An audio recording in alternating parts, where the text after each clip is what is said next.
Welcome to Nightlight. Step away from the mainstream and gather around as we enlighten the world and our realities and travel this cosmic journey we call life. Join us as we share with you and provide that beacon that can guide us all to a better way. Explore with us as we examine a metaphysical montage of spiritual insights, covering everything from the mundane to the magical, UFOs to unicorns, and everything in between. This is a time of awakening, of sharing and evolving, of spreading our wings and soaring on the cosmic breath of creation.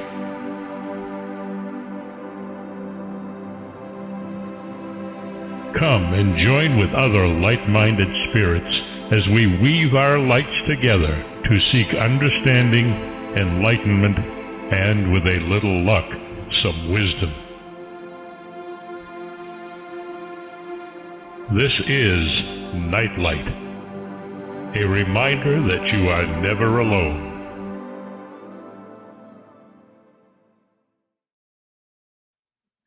Hi, everyone. Hope everyone had a great New Year's, and wrap up to the Christmas season, and you're off to a terrific start of 2026. The Nightlight viewers enjoy the cryptid and true crime mystery shows Barbara and I do from time to time. Tonight's guest will be combining both topics. That should be interesting. We have a panel of top-tier experts in the field. We have Bryan Bowden, who is the host of Third Eye Live, which airs on Wednesday nights at 8 p.m. Eastern time, and he will be a presenter at the Vanished conference, and we'll be discussing that maybe a little bit in the second part of the show. Natalie Smearman is a co-host of the Blondes and Booze podcast, and she does a bunch of other projects with Relic Films Media, and she's also in The Vanished. And GREG OGLES is the director of Relic Films, and you can learn more about his documentaries at relicfilmsmedia.com. And their film is titled The Vanished, and it will be premiering at the end of the month in Gardendale, Alabama. Adam Davis has also been involved with the making of the film, and we'll get into more of everyone else who was a contributor. But we got the panel here. How is everyone doing? Great. How are you doing? Oh, fine. Good. Yeah. Hey, McLovin. Yeah, that's a long story, but yes. You call me McLovin or Bigfoot down in the state of Florida. So all right. I answered to it, but I wouldn't be here without Greg and Natalie. Actually, I mean, with Greg is an amazing documentary filmmaker.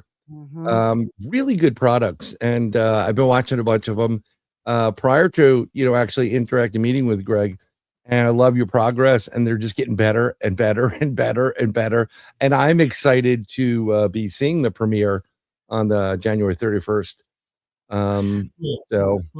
Thank you, sir, Bryan. That is high praise coming from you. I appreciate it. In all seriousness, in my first documentary, I had zero idea what I was doing. It was learning on the fly. And I was smart, at least smart enough to surround myself with other people who did. So we got them launched out off the ground. It took us several years in the making of the Downy Booger, but the Land Between the Lakes, it came a little bit quicker, and the Vanished was much faster. And like you said, they keep getting better. Yeah, and then you include the lady that's right next to you in there, and then they're just perfect. So, Well, and thank that you. English guy that comes. I had a little flavor, a little style. Yeah, Mhm. you know what? Little paprika. Yeah, a little on paprika there. to go with the vinegar that it's always malted vinegar out of the UK. Right, Yeah, right. yeah. Yeah, Vinegar and beans. Mm, beans and but I mean, like, it's just if I go to the Relic Films on your website, as well as is it a different one? There's Relic Films Media, I believe. Two Mhm. entities Yeah, part of it. there's another poser, Relic Films, out there. They started after we did. But we're right now going with the Relic Films Media. That is to keep some of the confusion down. So go to relicfilmsmedia.com, and you can actually view both of our films there. The Downy Booger you can find on Tubi, Roku channel, and a whole host of other streaming platforms. And the Land Between the Lakes, soon you'll be able to see on the same streaming platforms. Yeah. And they're just incredible. You're doing a great job capturing everything. I'm just honored to be, involved with the Paracon and the premiere. I'm doing something totally different, but I'm kind of bringing in something that leads into the Vanish, kind of hype up, a little bit more. So Mhm. I'm on the UFO end this time around, not the cryptid end. And I'm not going to give away much, but it's going to be very interesting. And That's awesome. yeah, viewer discretion advised, because there's some things in there that it's not super family friendly on that end, because it deals with an adult type of content. I'm not here to scare anybody, but wow, what a great segue into the Vanished, and it kind of adds on to that. Yeah. So Yeah. I'm looking forward to this more than you know. It's going to be a lot of fun. That's for sure. We're looking forward to having you. I appreciate that. I'm glad to be part of it, and it's always fun when Greg's around, and Natalie, and a Bluetooth speaker. And Greg, where is the premiere happening? You might as well plug the venue. Yeah, it's in Gardendale, Alabama, and it's going to be at the Gardendale Civic Center in Gardendale, Alabama. It's a fabulous venue. It's right behind it's beautiful place, and right right there. It's a beautiful place. It's a extremely nice venue. It's very clean, very safe. Lots of restaurants, and there's several hotels around if you wanted to stay in a hotel. But it's a fabulous area. But it's at the Gardendale Civic Center. And the Paracon and the premiere are all going to be indoors. So if the weather's bad outside, come on in. It'll be nice and warm, and we're going to have a lot of fun. Right. Yeah, it's January 31st. You got nothing else to do. Come on in. January 31st. It's on a Nothing else to Saturday. do. Yeah, we're going to have tons of fun. We're going to have contests. We're going to have a tattoo artist there. Lots of speakers, venues, stuff to sell, stuff to buy. I'm trying to get Mark there to get a tattoo, but who knows? I'm going to actually post the link to the tickets on Eventbrite, and they're priced amazing. Yes. And I believe if anybody wants to be a vendor, it's even a great spot for it. Everything. Don't let this distract you from selling generators or local home stuff as well. You know, everybody needs these things. You know, you don't want your power to vanish, so get a generator. Let's throw that in there and get more vendors there. Don't let your power vanish. Let your power vanish. Okay, so Greg, so since the title of the movie is The Vanished, we're looking at people who disappeared. So maybe just kind of give people the viewers just a general idea of what the movie is. Just give them a little teaser about what the movie is about, to get people there. What we discussed last night was really captivating. Yeah, every year people go vanishing in our national forests, and we took a look at it at two cases in particular, and one was the Dennis Martin case from 1969, who was a a little boy who just mysteriously vanished without a trace, and the other is Mike Heron, who vanished in, I think, 2008. And, he was a much older individual in his 50s. But again, just like Dennis Martin, he vanished without a trace. So what we did is we circled in on these two particular cases, and we just delved straight into the multiple possibilities that could that could have become these two individuals in these cases. And we took a look at every angle. And when I mean every angle, we look at every angle. So, it really is an amazing tale. And we've got some brand new, I say brand new, we've got some material that nobody else has heard before. And I've been feverishly working that into the film because it became known to us not too long ago. So I've been feverishly adding that into the film, and it's all complete now, and it has woven together beautifully. So we just delved into these two particular cases, and not to take anything else away from any of the other cases.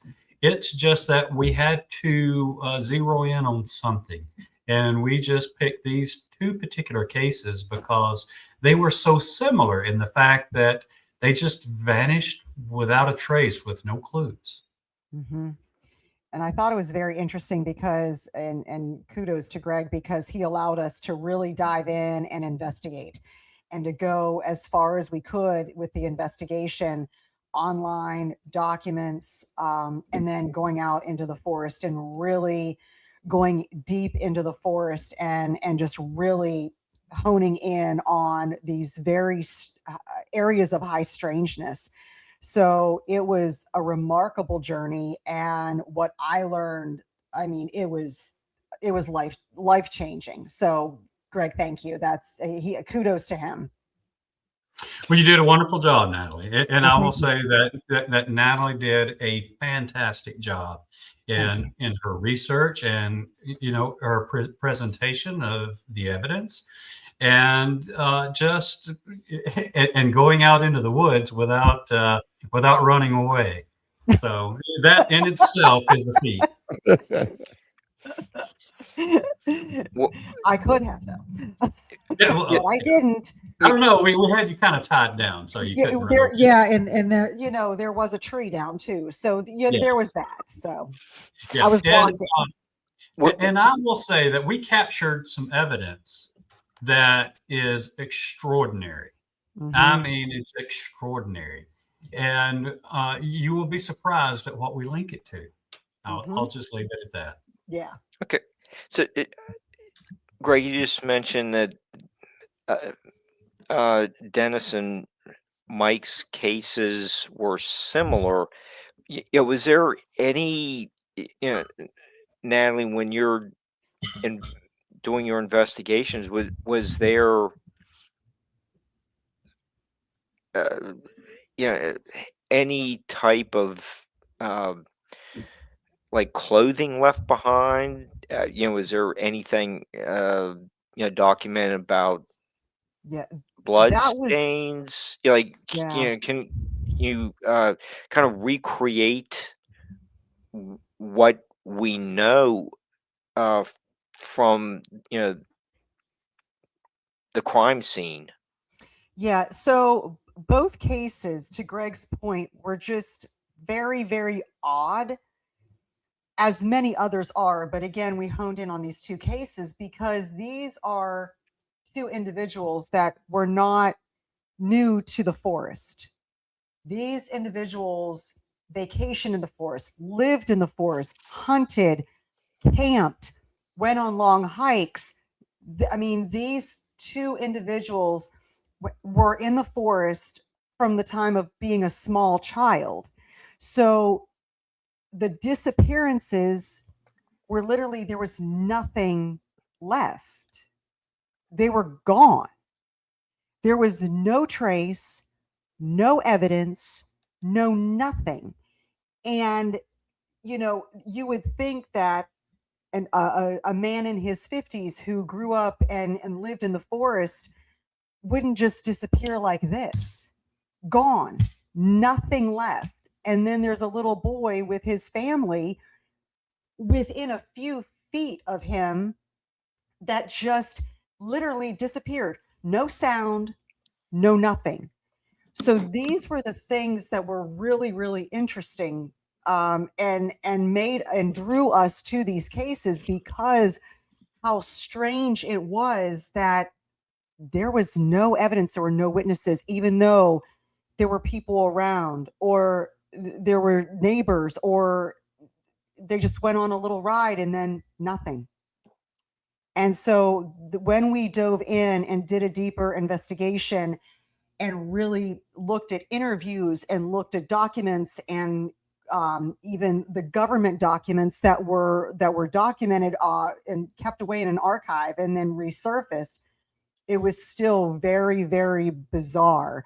And then getting into the forest and doing investigations, we realized how there's such strange and unusual and unexplained activity that occurred every single day when we were in the forest. Every single day and every single night, we had some sort of activity. And that really surprised me, because I even turned to Greg and to Adam. I'm like, is this normal? And they're like, no, this is not normal for this to be happening every single day. So I blame Natalie. I'm sorry. I'm going to blame you for being there. Not a show for Natalie at this point. But it was me. Yeah. What's interesting about this is I think we all may know about David Paulides and his missing 411, which is kind of falls on it. He's not the only one that has done that, as we can see. And it is strange when something that is literally right in front of you just disappears.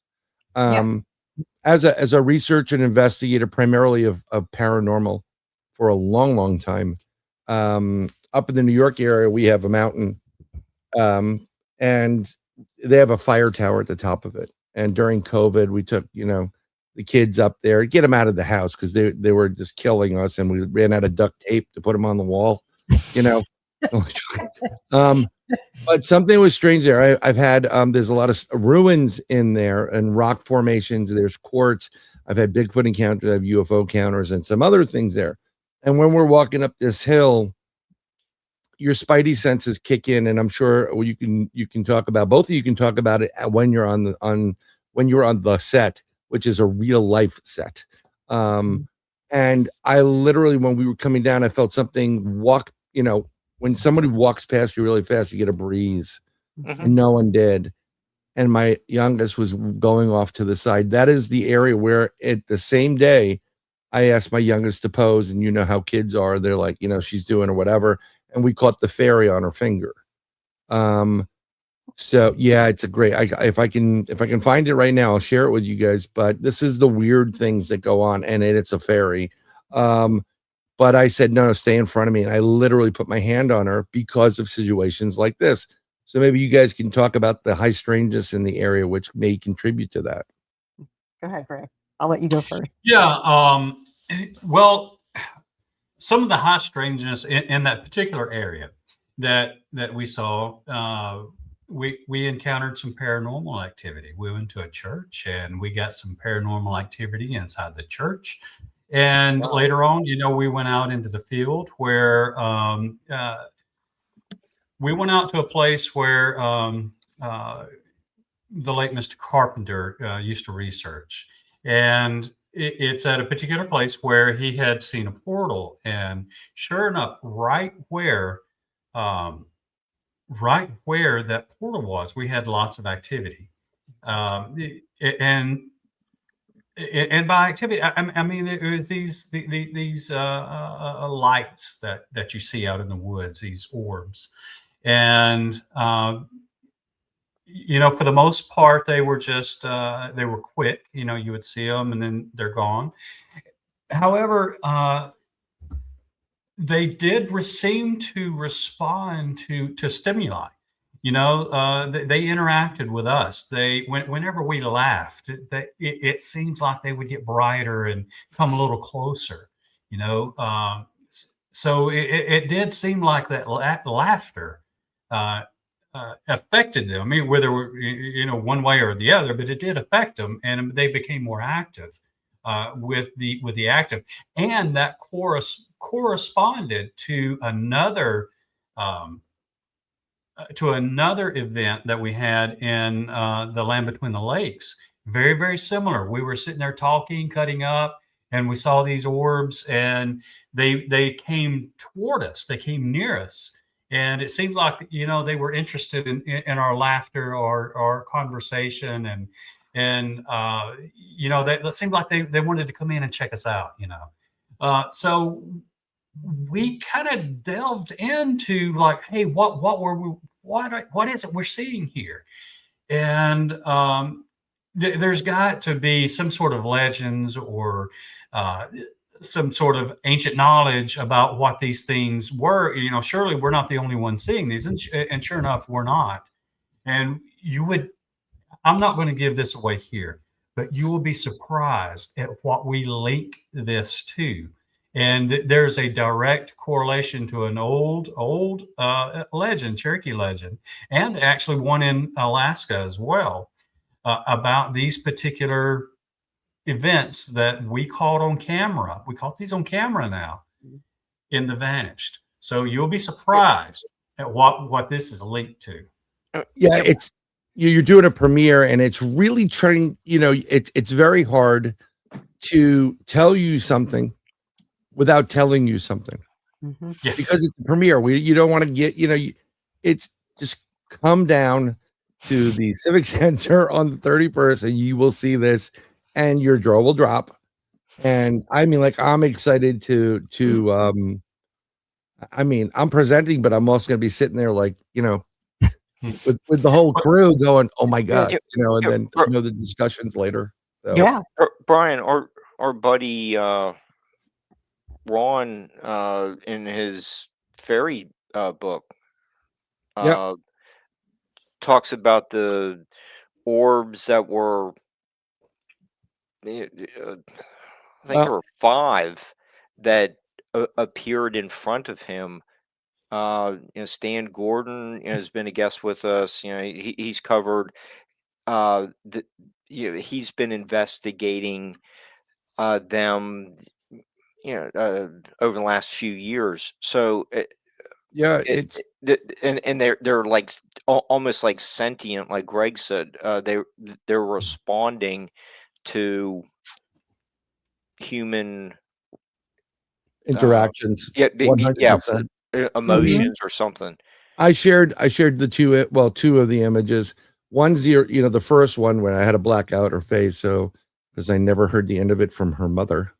And the second one is a close-up of the actual as a paranormal investigator, I don't just take a photo. I'm literally taking 7 photos. And you learn to do that. It really pisses people off. Hey, can you take a picture of us? And it's like, why do you take 10 of them? I'm like, sorry, force of habit, because you want to see movement or something strange there. But when I'm looking at this in my lens of my Nikon going, what the heck is this? I had to download it, and I'm like, no way. You will see, if you just want to go in the zoom in one, you will see on her finger, that's the longer one, this fairy. And these are part of these stories that Greg is now taken, and Natalie and Adam, and Greg has a whole great crew of people that go with him out there. I mean, a long list of people that are into the high strangeness and curiosity to do these. You're putting your life almost on the line when you do some of these paranormal investigations. Everybody thinks you're crazy. Really Yeah. So you really are. I've had 2 encounters at the exact same place where things could have went sideways real easy, real fast, and that one of them is going to be coming out in the film after this. It's the Return to the LBL. But oh my God, it's that encounter is crazy, absolutely crazy, and it equals the encounter that we had at the exact same place the year before. So it's you are taking your life into other people's hands, and you have to trust them. You really do. You have to trust these people. You have to trust the people that are around you. And I sort of take it on myself to and some of the experience I've had. I've got lots of experience in this, and this year at the LBL was the first time that I was so surprised that I had to brandish a weapon. That was the first time, and it wasn't so much that I was, it wasn't scary. It was, I was surprised. I turned around and looked, and this thing's kind of charging at us, and I'm like, oh God, what is that? And but the look of this thing was just so weird. It was that's a podcast for another day. Yeah. But you're right, Bryan. You're some of these situations where you go out into the woods, can be hazardous to your health. Mm-hmm. Yeah, you don't realize it. We have, as an investigator, we always have a plan A, but we also have plan Bs, and plan Bs work out sometimes a lot better than the plan As. But in all these cases, I've stated to a bunch of people I've investigated with up in the north as well as now in the south, I'm like, wow, that was really stupid. I mean, I'm not trying to, I'm not sugarcoating it. But in order to get answers to these things, sometimes it's not that you're losing your mind or whatever. You plan things out, and luckily where we are, I mean, I carry, not necessarily for a Bigfoot encounter whatsoever, but there are other predators there that I got to protect myself with. Right. And a couple of people are with us that also carry. Natalie loves bear spray. I do. Yes, she does. I carry it too, by the way. I love me some bear spray. Yes. That is She uses it as perfume. I do every morning. Wait to her heart. Keeps people away. But yeah, I carry that on my side, and that really, I mean, that saved me even just going out, on a little investigation with a couple of friends that we went out and ended up in the middle of a territory where there was Florida Panthers, and one of them charged us. Wow. And so, it's really, I don't like to hurt animals. They were going into their home, into their territory. Even with cryptids and paranormal, we are walking into their territory. So I don't really want to hurt them in any way. So if bear spray can push them back or stop them, then I'm going to use that first before I hurt anything. That's just me. No, it's a great approach. one of the things that I also bring out, it's kind of like bear spray. We have the pepper pellets as well. And if that doesn't work, then we have critical defense, and that usually does the trick. Yeah. But yeah, it gets crazy. Yeah, I was just going to say, sometimes I like to carry a picture of my ex-wife. I mean, that usually does. Stop. Oh my God. You stay away. Stay away right now. The power of the ex-wife will compel you. That is great. You gotta do a parody somehow of The Exorcist, but with the ex-wife. Like, the power of the ex-wife compels you. But these are the adventures, and the best part about it is what I love about Greg and Natalie and Adam. I have yet to meet Adam, but I've had conversation with him elsewhere. Mr. Proper English, and if he can't be there, I can put on an English accent myself. Thank you, or thank you. But it's the camaraderie that is so important. Like Greg, you were saying, and you know what? Even in those moments when Greg has a great way to. There are people that are very gun shy about being on camera. They get nervous, and Greg has a great way to get them. We're not revealing those secrets, but he knows the ins and outs of how to capture general, real interactions. And some of the stuff I've seen, like, I can't wait for just the director's cut with, like, on the Blu-ray, gag one fireplace scene, this scene, because it makes you feel like you're really part of something, and you are when you watch his films.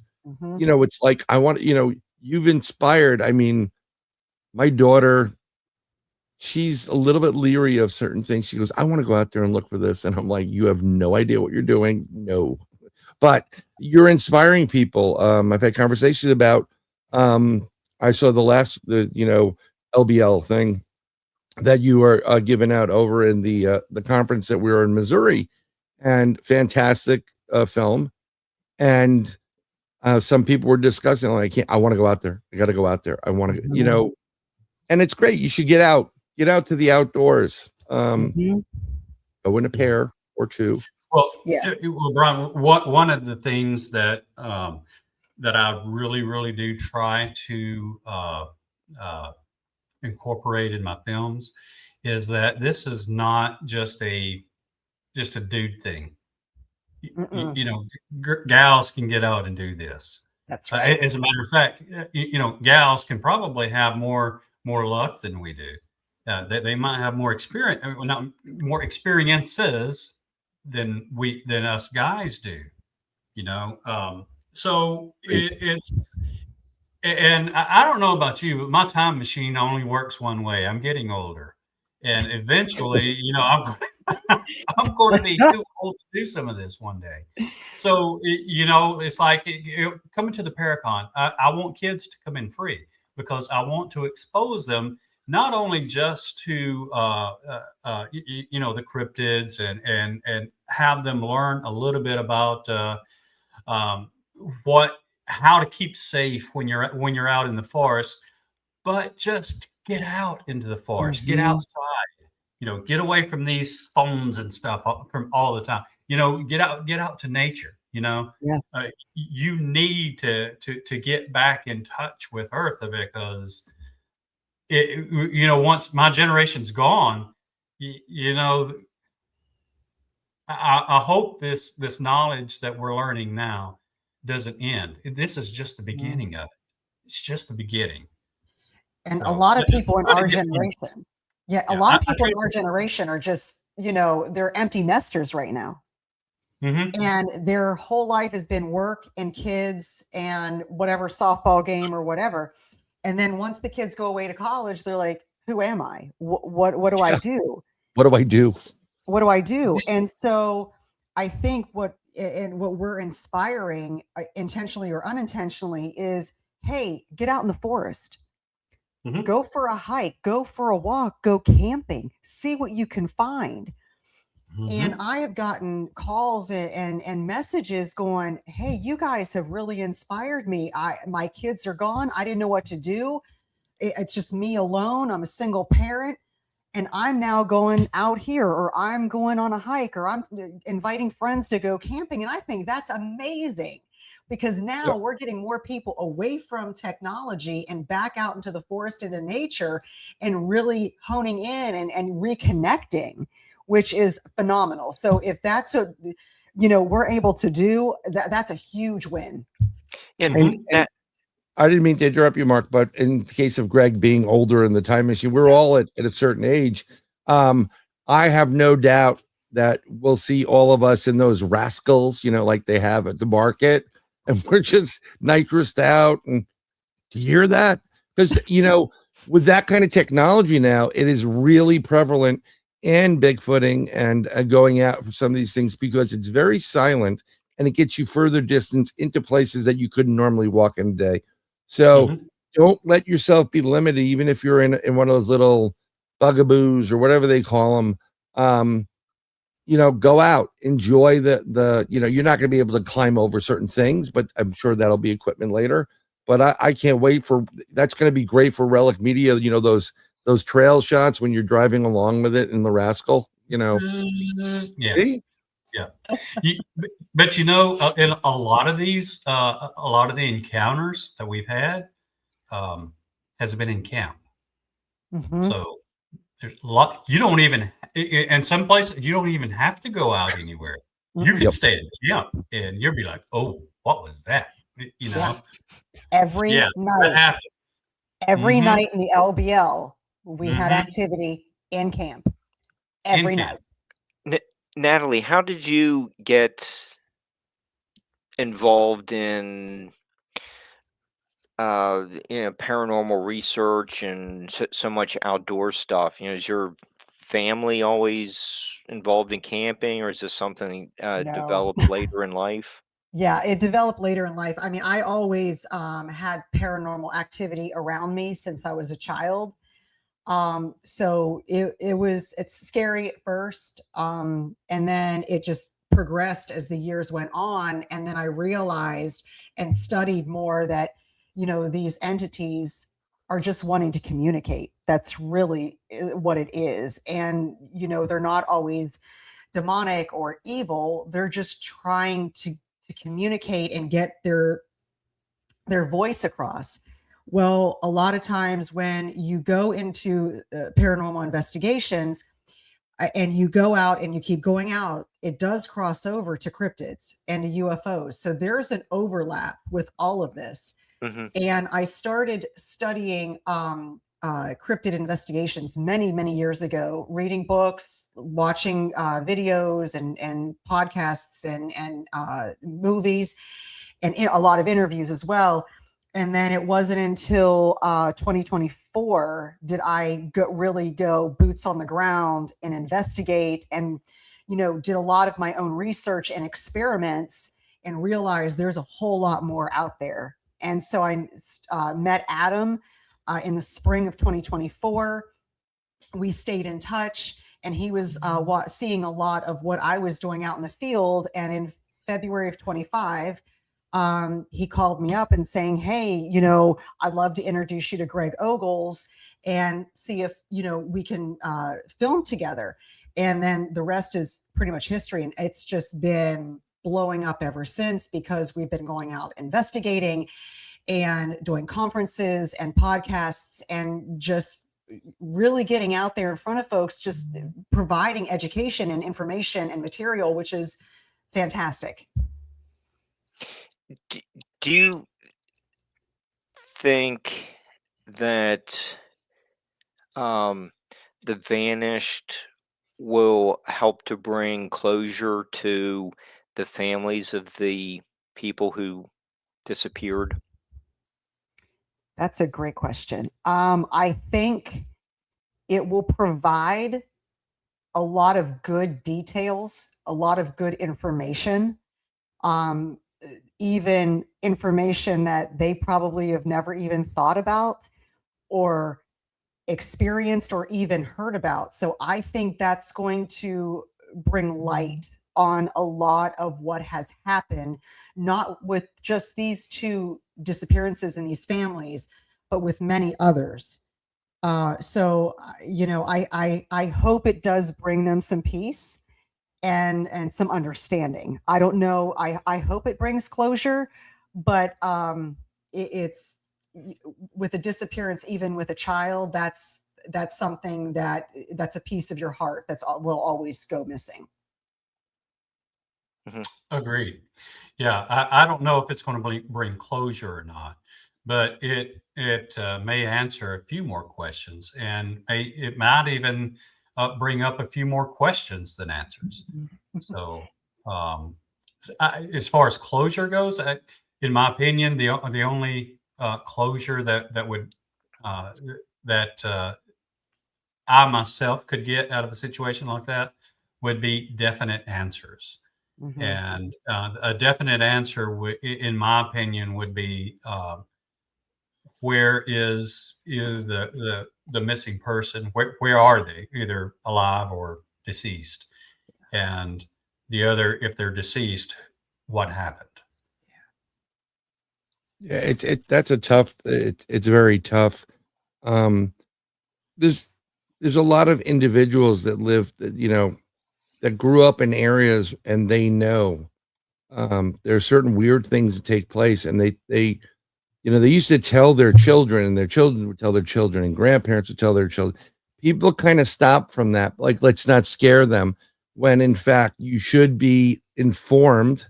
I always get junk from my kid's mom, like, you're scaring them, and I'm like, I want them to know that there are things out there that are not normal, or what you would consider normal. Mhm. And it's just upsetting because some of these parents may have known about certain events in the area, certain legends and whatever, and maybe like hogwash until they have the experience. Mhm.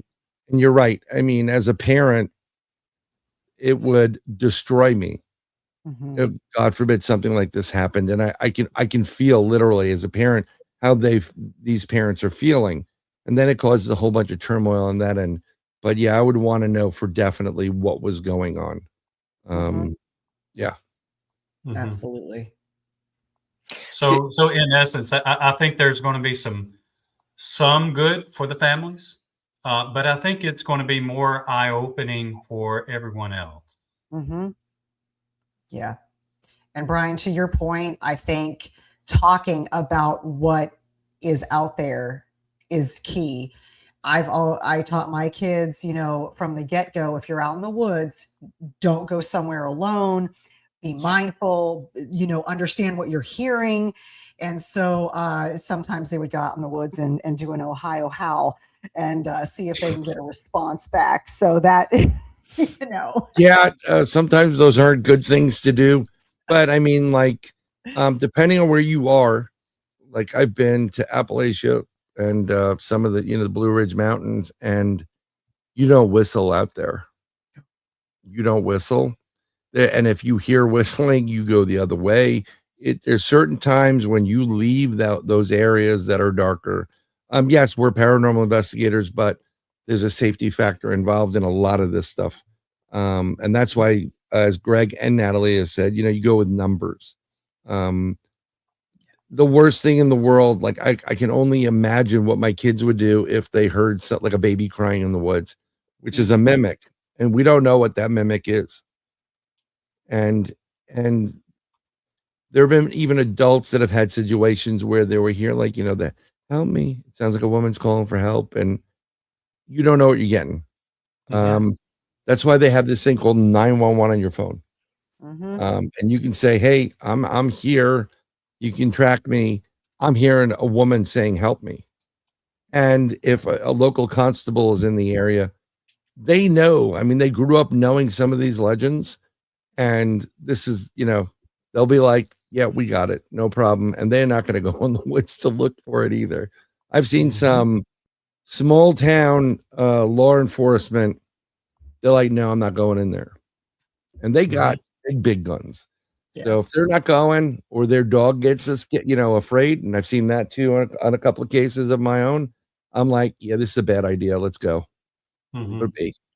But And you know what is somewhat disturbing to me though is when authorities deliberately ignore or cover up the existence of some of these strange things.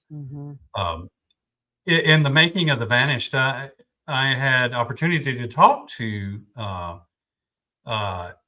a forest ranger, and the forest ranger, in no uncertain terms, had said that yes, there are feral people in the Great Smoky Mountains, and he pointed to a place where they were. He said, if you go here, you have a really good chance of seeing a feral person or some of these feral people.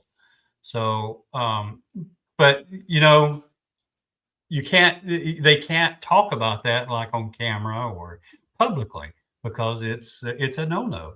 And to me, that does a disservice to the community at whole. Yeah.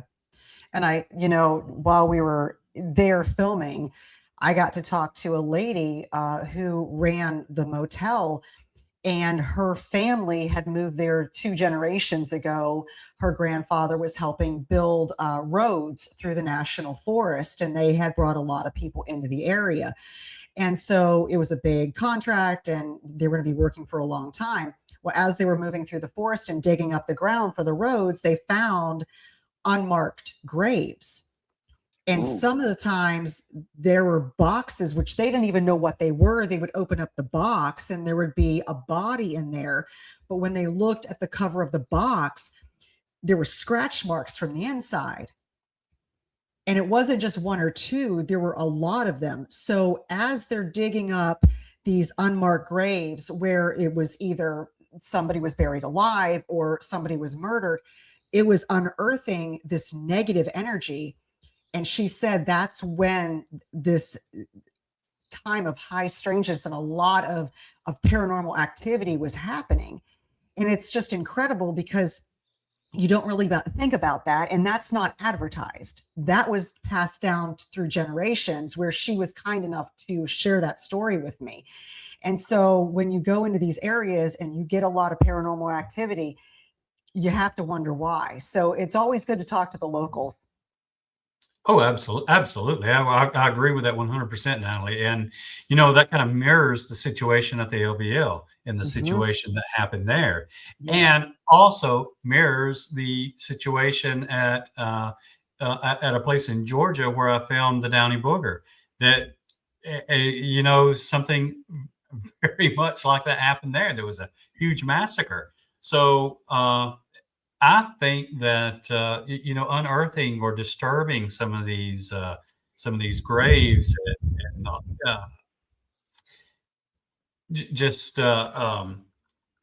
the negative energy that's attached to some of these places, it just really contribute to the paranormal activity that you'll have.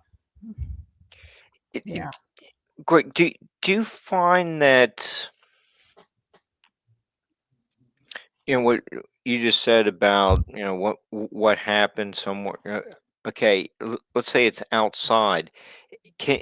Can some of those lingering, I don't know what the right term is, like the lingering haunting outside, be different from inside the Overlook Hotel, or something like that? Do you find there to be a difference outdoors and inside? Short answer, no. I think a lot. I think they can be the same in certain respects. Now, I didn't believe in ghosts until I saw one. So, boom, there they go. I know that there's ghosts. I saw an Indian on a horse just materialize in front of us. We was out orb watching, and here comes this Indian on a horse. Poof, materialized in front of us, traveled across the field and got to the tree line and disappeared. Well, I wasn't the only one to see it. The other lady that was with me, Janice, she saw it, and and then we went and made our other friend Brent. We made him the guinea pig and go out and test the opacity of the ghost to make sure it was solid, what we saw. And sure enough, anyway, so we've had all kinds of paranormal activity on the outside happen, such as disembodied voices. I've got disembodied voices on camera. Where everybody's voice or mouth was accounted for, and then you hear this kind of sound, and it wasn't the only time we heard it that night. I've heard in my voice something say, "Hey, Janice," in my voice, and Janice also heard that. She's a lady. It was she used to be in our group. And there's been weird there's touchings. So now I can't say all that is ghosts, because I don't know what ghosts are, right? Is it a parallel dimension that kind of comes into ours? I don't know what a ghost is, right?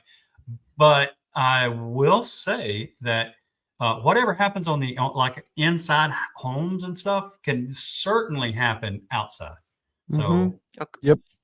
yeah, Okay, I think it certainly happened. Yeah. Greg, that the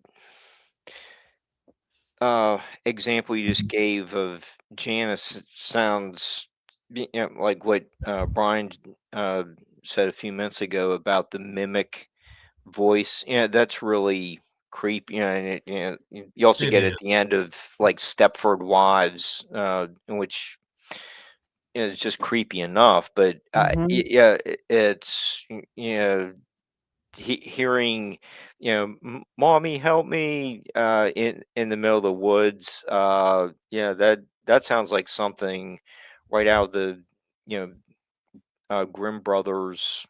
Mhm. Kind of fairy tale stuff. That's like, ooh, man, that's really. It's one thing reading about it or reading in a fairy tale, and the other thing experiencing it. Yeah. Oh, And yeah. a lot of the times, yeah. Yeah, I mean, we were doing an investigation and during the vanished, and we're all kind of spread out. It's very dark, and we're just there to experience it. And I look and I heard Greg right behind me talk. He said something right here, and I was like, "What are you saying?" And he's at least 10 feet away from me. And I'm looking around, and there's nobody behind me. Mhm. Yeah. And then another time we were in another area, and all of a sudden I hear, "Hey," and I look and there's nobody there. Nobody. And I was like, "Hello?" And I heard something like a whimper, and then that was it. So yeah, you get these disembodied voices, and whether it is a residual, whether it's a spirit, whether it's something from another dimension, I don't know.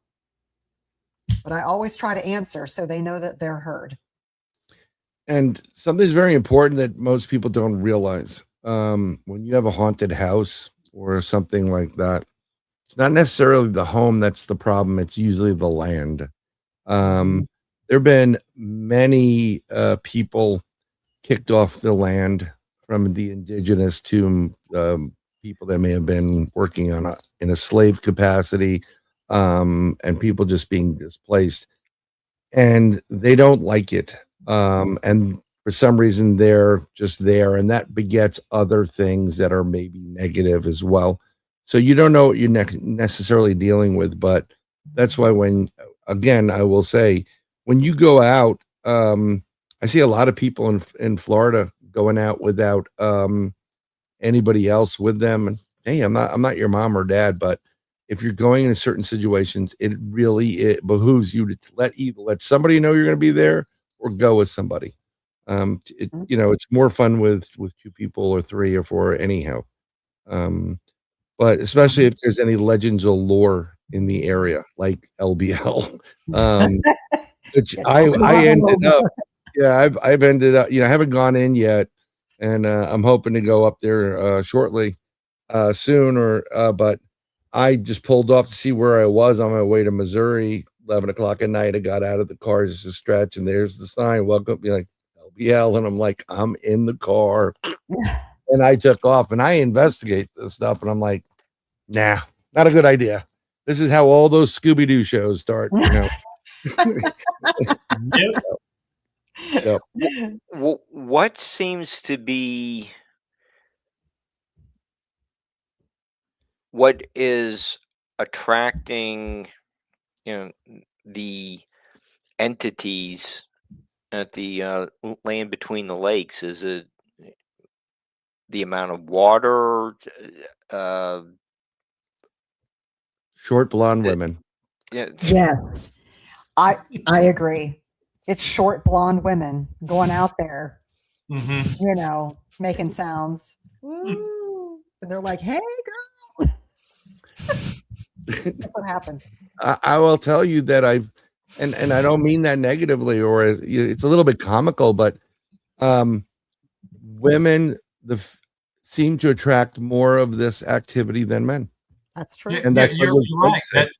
And again, that's one of the reasons why I like to have women in some of my films, is because they have a tendency to attract more activity. Now, when you speak about the LVL, I think the LVL is a special place because it's a convergence of several ley lines. Number one. Number two, there's lots of water, and it's running water. It's technically lakes, but they're dammed up rivers, so there's always a current, so it's running water. And three, there's lots of quartz in that area. So and on top of that, you had all this stuff that happened during the formation of the lakes, of the dams. So when the government came in and took all the land away from the people that lived there. So, there is kind of a special place because it's a convergence of all of those things, which each one of those individually could bring up the propensity for paranormal activity to happen in a certain place. Like for instance, one of the things that we noticed early on was that when we saw lots of orbs, was that lots of quartz in the ground. So lots of quartz to us was a signifier that was going to get some sort of orb activity. You also have to understand that when a lot of times they're building these areas, or they're doing things like damming stuff up to make whatever they want, a lot of times it's like the Poltergeist movie. They don't remove the bodies. Not just from cemeteries, but at one point in time, you were allowed to bury, your family would bury on their property. So when they're going through, like Natalie was saying, that you see some of these boxes they're digging up, because it's you didn't record when Grandpa Fred passed away. You just buried Grandpa Fred. And everybody surrounded, you did what you did, and there was family cemeteries. But a lot of these towns or whatever they use, and they flood them to make, the lakes, they still have their own stories to tell, and individuals get angry at that. So that's one of the things. But one of the things I love about having women on my team, they smell good, they look good, but they also use both sides of their brain. They hemisync more often than anybody else, and they're more intuitive. So they pick up on stuff really, really quick, versus people that aren't really thinking in that capacity. And it's a great perspective to have. And Bryan, you touched on one of my secrets when before I go out and investigate. Almost all the time before I go out, I'll secretly go somewhere and meditate for a while. And that I intentionally try to hemisync. Yep. That is exactly what I try to go do. And that once you hemisync, your brain becomes a larger tool, and puts you more in sync with your surroundings, and it makes you capable of perceiving more. So that's one of my secrets that I do before I go out. I think that is one of the most fantastic things in the world. One of the problems I had because I'm friends with Russ Accord, and I know, you know, when he was doing another show, whatever, Finding Bigfoot, Ronnie LeBlanc was on there. He's like, we're the first group to use remote viewing, and I'm like, get to the back of the bus, pal. I've been doing it for 20 years. I do the same thing. I remote view prior to going, just to kind of get a feel for it. And I don't know if I'm going to ask this because it's not my show, but it's Mark's show. Have Before you going out to doing a filming or a research investigation, which will be filmed, what was your dream state like? Did you actually connect to something or had a premonition through dreams that something was going to take place? Because I've experienced that myself. I want to know if it's something that's characteristic that other individuals that investigate. Well, it took a while to develop this, but after going out, after I started meditating, when you open yourself up to, I guess, your higher self, the source, whatever it is people want to call it, you start to obtain knowledge, right? And it's almost like a download. It's not like somebody talking to you or anything. You just know. Mhm. Okay. Afterwards, after you meditate, you just know. It's almost like instinct. So that happens with me. And I'll say this, like during the making of the Downy Booger, we were going to finish up in Alabama. That was the original plan. However, I did some meditating on it. Instinctively, I knew, no, we've got to go back to this other place and we've got to film an orb. So we went and did that because, you know, we saw orbs all the time there. And so we're sitting there filming an orb, and then we lo and behold, we capture the crawler that is crawling in between us and the orb, right? So it's very difficult to describe. You know, it's almost like you just know something afterwards. It's not like a voice or anything like that you hear in your head, or at least not for me. It's just something that and I inherently know or instinctually know that I didn't know before. So I don't know I don't know if that answered your question or not. No, it does answer the question. I always recommend, you know, I when everybody's like, oh, you need to meditate, and that, you know, guided meditation, not for me. It's just something I don't need. You know, I learned how to meditate and I use binaural beats, and I've recommended it. But first of all, it'll get rid of your stress from your kids, your ex-wife, your you know, what's bothering you from your job and whatever. It's really good to do. I'll mail you a picture of mine. Yeah. I'm gonna put her on a t-shirt. What kind of cryptid is that? You don't want to go near it. Yeah, you don't want to. It's my ex-husband.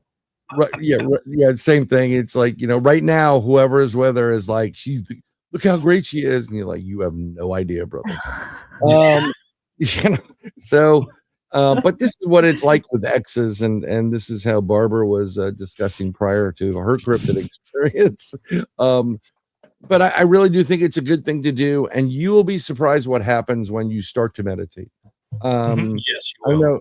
Yeah, I mean, you guys have your own interviews going on right now, and you're doing interviews with people in a new like podcast / interview show. I know Natalie's been with Paul, Paranormal Among Us, and now in Blondes and Booze, which just got better and better and better. But one of the things that I recommend, if you can get it, is the Gateway experience. If you can't meditate, just try that for a little bit. You'll be fine. That is a totally different experience, and that will really catapult you into wanting to meditate more, because it does hemisync your brain. It will. Yes, it will. Yep, Dr. Monroe he stumbled across something that was phenomenal, to say the least. Oh yes, and there's some things in what you filmed, not to give things away, but there are vehicles that can be used, and I can't wait for them to, it all to come out at the premiere, and things to come out at the premiere, because people are going to be like, I want to do that. I'm going to watch, where can I buy this movie? I want to watch it again and again and again. I know it. Got a really good vibe about the whole event. That's why, and I've been promoting the best I can. Well, thank you very much. You've been doing a great job. Now, about this film, it's not your normal tone for a documentary at all. It's very dark. It's very dark. It's very spooky for a documentary. So it's not something that I would really recommend to kids that real young kids. It's more geared toward at least teenagers and above, but it's very different. Very different. It starts off different. I'll just say that. Yeah. Okay, and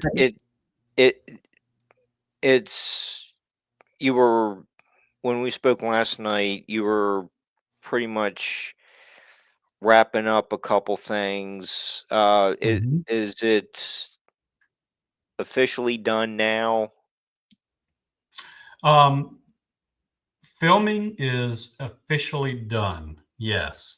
I've just got to place a couple of things in order, which is which is an easy part. And then I got to start credits. And that all that is a bunch of typing. That's all credits is. So it's done. It's done. Yeah, I know. I was contacting Greg and Natalie the other day, and he's editing, and I'm like, been there, done that. Good luck. I wish I could help. I mean, like, that's why I try to introduce Greg into a different venue and individual, and hope that's working out for you, Evan B. Stone. But I don't think, and maybe Greg and Natalie, you could do it too as well. When you're doing something like this creative wise, I don't think you get a point where, like, yeah, I like this, but you always want to make it, like, change a little bit here and there. I don't think you're ever satisfied, even with a great product. Even some of the masterpieces out there. Yeah. And that's why they're the director's cut. So yep, you are 100% right. Because almost every time where I go in and just kind of rewatch everything, I'm looking for little things. I'm trying to double, triple check all the spelling and everything, and then I'll come across something that I don't quite like. I'm going to go back and change it, and then my son's like, "Dad, leave it alone." Yeah. Every time I talk to him, so what are you doing? Editing, right? Editing. Adding music, doing this, doing that, and it's always something surrounding the documentary or Beyond the Ordinary or something. He's editing because he just wants to pull this. And yeah, even the promo that Adam uploaded us today, I was like, wait, stop! I hear cars in the background. No. I gotta clean it up. Hold on. I gotta do this. Don't do this. And it's like, I was laughing. Don't do anything there. Don't. Yeah, it's difficult. I had to go and cutesy it up. Yeah, it was that's a good promo too. I mean, it's really great seeing him, doing the promo. There's a lot of people doing promos, and this is how much this event is going to really skyrocket and kick off 2026, and with the other movies coming out that Greg has done with Natalie and Adam and a few others that you'll remember. You watch some of the films, you'll see people like, oh, I know her. I'm just excited because it's going to be a little bit of a winter thing, and then it's going to be like, okay, when are we getting back out there, type of thing. So yeah, at least we're into January, so we still have a lot of winter left, but Yeah. you might be able to. Spring's not super far away. We get through a long January, then February is a short month. So, But as I said to Natalie. Mark, I just went to my computer is blinking at a certain point and I'm getting flickering. So if I drop out, it's not that I don't want to be here. Please forgive me, but this is technically what's going on. And I wanted to tell Mark in the back end, like, have an issue. But I didn't want to just drop out and like, did we do something wrong or say something wrong? I'm just letting you know there is an issue. So we're just trying to fix it as I'm sitting here. It's a Taco okay, Bell issue. No, not Taco Bell. Thank you very much, but no, I'm good. My bowels are a-okay. That'll be the next movie, The Secret of Taco Bell. That's right. Yeah. yeah. Do 4 nights of horror. yes. Do you Starring Nick Adam Lovin. Davies as the victim.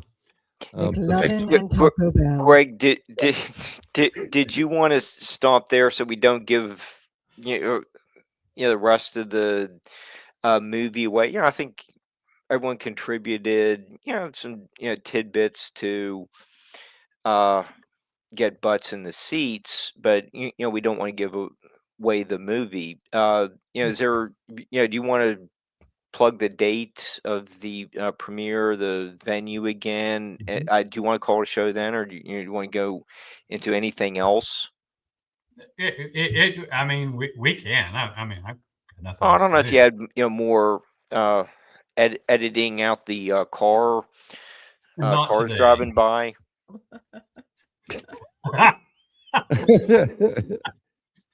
Well, gonna I edit do me want out. some editing to make Natalie taller. Yep. Pretty much. I'm not going there. That's Not AI going stuff. You're so funny. This is Hey, the fun that we He's have. going to kill filming. him in a couple of weeks. He's just going to Yeah. kill him. So, Greg wanted to be here, but he's in the emergency room right now. Called Natalie Short yes, again. my knees are broken up. Yes. The knees of kids are shattered.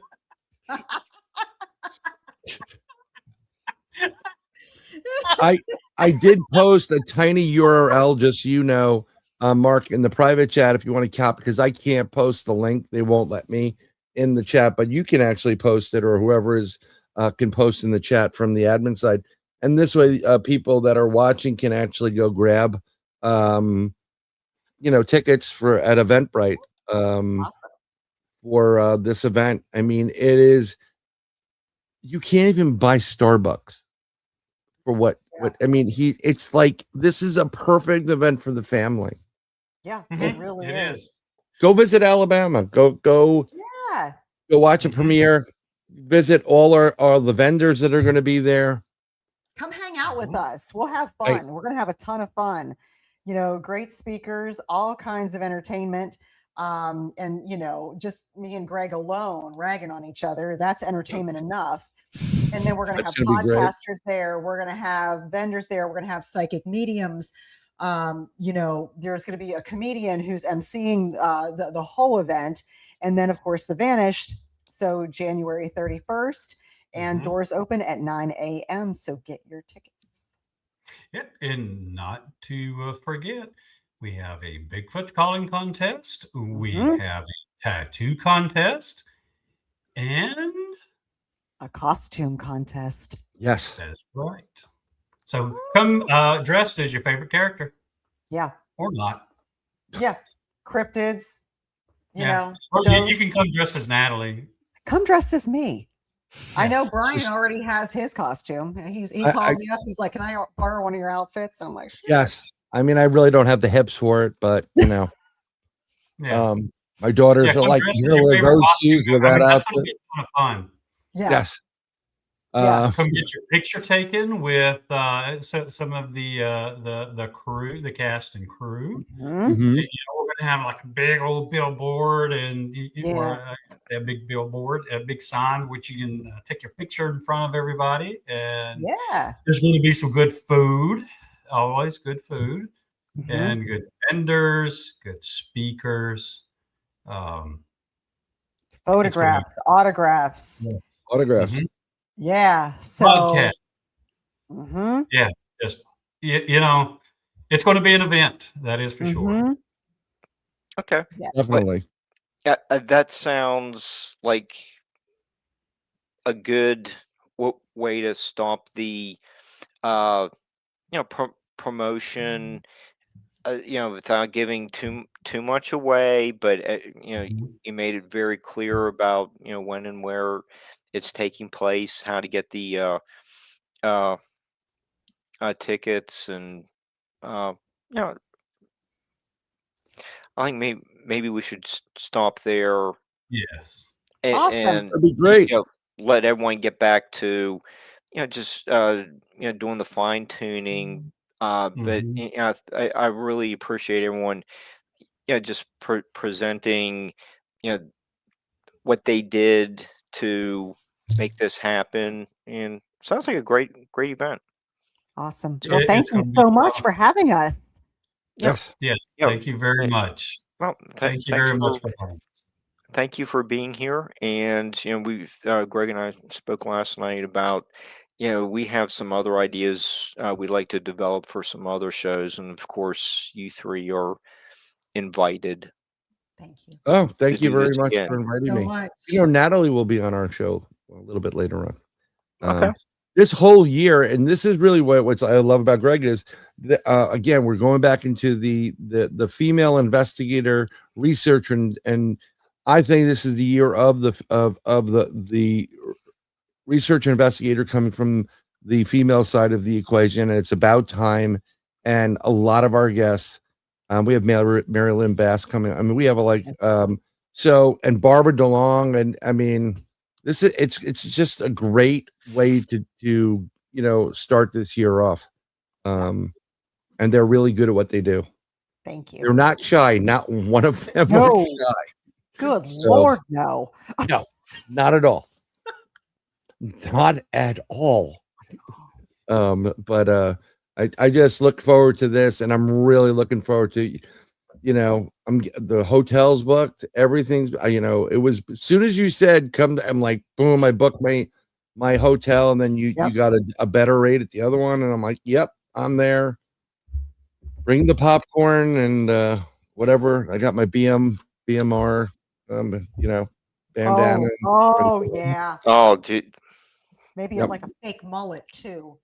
If you want, I could actually have them just cut that about. We just need Mark Eddy to show up, but I'm gonna, I thank you very much for having me on. I'm gonna jump off because my computer seems to be it's gonna blow up. Okay. Yeah, All right. We probably will too. Yeah. Yeah. we thank you, Brian, and Greg and Natalie. Thank you very much for being such informative guests. I think we have a lot more to talk about. So later this year. I was really I really enjoyed tonight's show, and I'm sure the viewers also had a great time watching it. So, we might as well just. I think we cover did our business, and we just stop it here. And Barbara has good great stuff lined up. Uh, I have some really good guests lined up for this month too. But this was a terrific show to kick off the new year. So thanks again, and hang out after the show for just a second, and we'll see everyone sometime soon.